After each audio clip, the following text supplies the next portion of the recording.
Here. Wait, there's a lighthouse. I'll be safe if I can make it there. I hope. Please let me make it there.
That was so surreal. Famously called film Little Pieces of Time. But he could be talking about photography, as he likely was. Okay, I'm in class. Everything's cool. I'm okay. From light to shadow.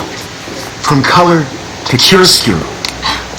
Now, can you give me an example of a photographer who perfectly captured the human condition in black and white? I didn't fall asleep, and that sure didn't feel like a dream.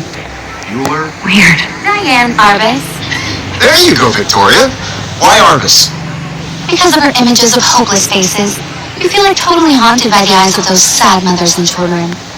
She saw humanity as tortured, right? And frankly, it's bullshit. Shh. Keep that to yourself. Seriously, though, I could frame any one of you in a dark corner and capture you in a moment of desperation.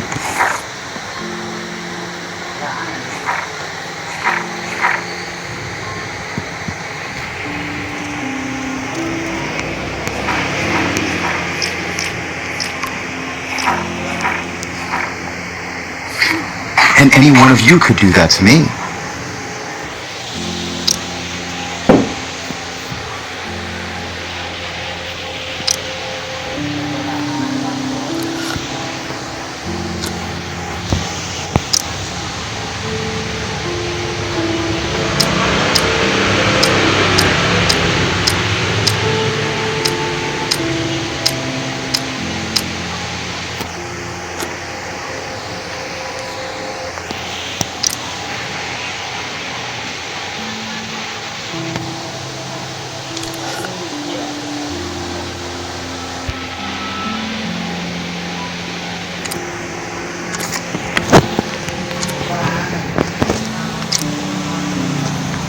Isn't that too easy? Too obvious? What if artists chose to capture people at the height of their beauty or innocence? She had a brilliant eye, so she could have taken another approach. I have to admit,